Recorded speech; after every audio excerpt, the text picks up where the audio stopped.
Namaskaram. Welcome to my channel Living Consciously. Today I would be sharing a recipe of a paneer sabzi. So paneer butter masala, but my version of it. So how do I make paneer butter masala? So I'm not using any onion or garlic into this. So let's see what all we need for this. So this is 250 grams of paneer. So I've cut into the cubes. Then 3 big tomatoes. So I've chopped it roughly, big chunks of it. Then ghee. So I don't use butter. I usually, for making the paneer butter masala, I use the homemade ghee. Then little bit of jaggery. So like for little sweetness, we'll add little bit of jaggery. Then one small piece of fresh coconut. So I have one small piece of fresh coconut. I have chopped it. Then I have taken 6 cashews and I have soaked it for often half an hour. I've soaked it.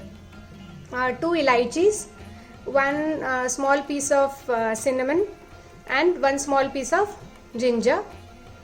Then kasuri methi, little bit of that, chili powder, and salt to taste.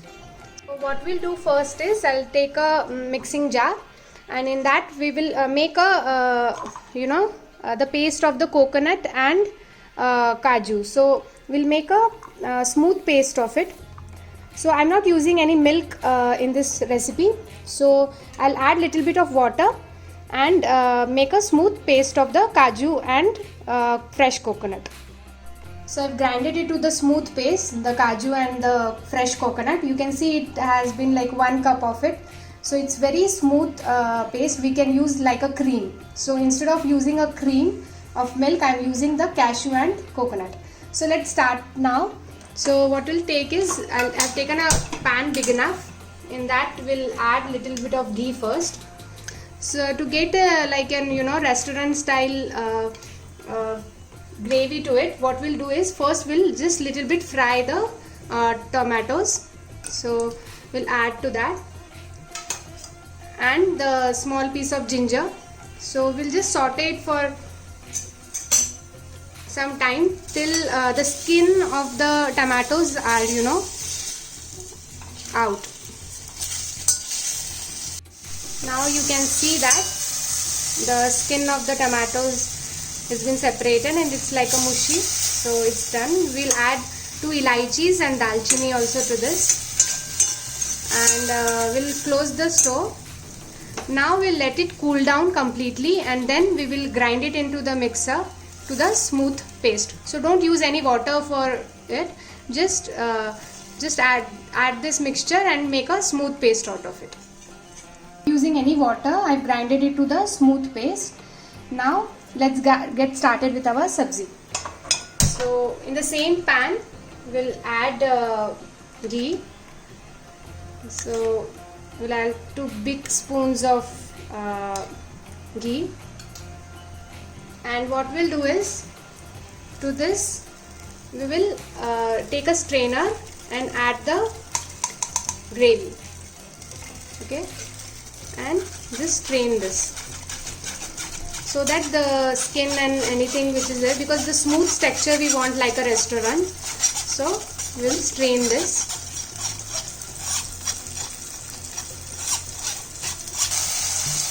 Now we'll just mix this, and again it's already looking so creamy and smooth.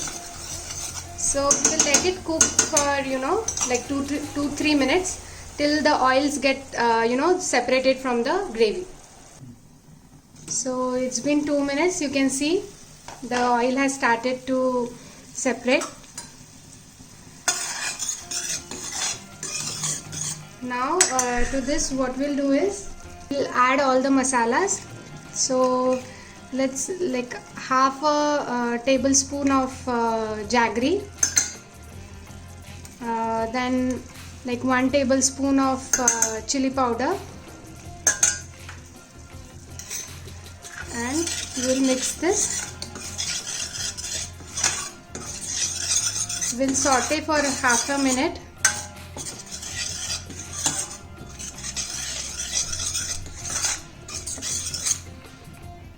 To this we'll add the cream that we have created using the kajus and coconut. So we'll add and keep little bit for garnishing. So we'll keep little bit for garnishing.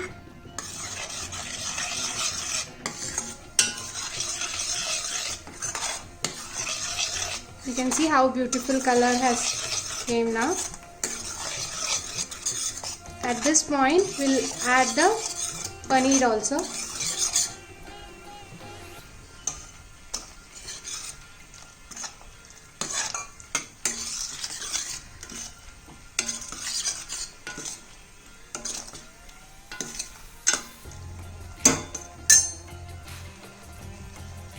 We will also add salt to taste.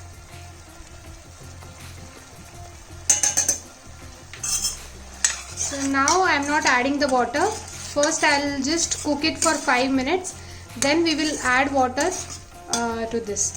So I will cover this, and on the low flame I'll let it cook for 5 minutes so that the whole masalas are absorbed by the paneer. 5 minutes now. What I'll do is I'll add little bit of water to the consistency, because I have not added water till now. So I've added like half a cup of water. You can see the consistency.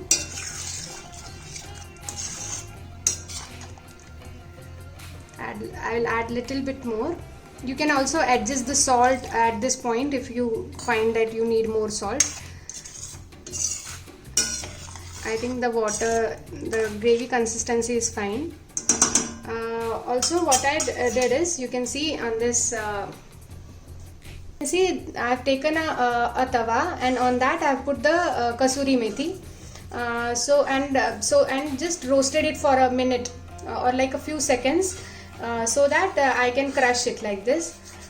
So if you crush and put this, the taste is good. So now we'll add this kasuri methi to the gravy. We'll add that. This is a must ingredient. Unless and until you put this kasuri methi, the taste, you don't get that taste. So I guess this kasuri methi is a very important part for paneer butter masala. So now we will again cover this and let it cook for more 5 minutes, and then our sabzi should be done. So I'll just cover it and cook it for more 5 minutes. So it's been 5-6 minutes now, and our sabzi is done. You can see how nice it's looking, and the oil is got separated. So you can see how soft our paneer is. It's very, very soft. So I'll just close the stove, and then it's ready to serve. So you can see our paneer sabzi is ready. So I've just decorated it with the coconut and kaju paste that we have created as a cream. So we have not used any milk into this, or even a garlic and an onion, but it tastes the same as we eat in the restaurant, the paneer butter masala. So give it a try, this paneer butter masala, and let me know how it turned out for you.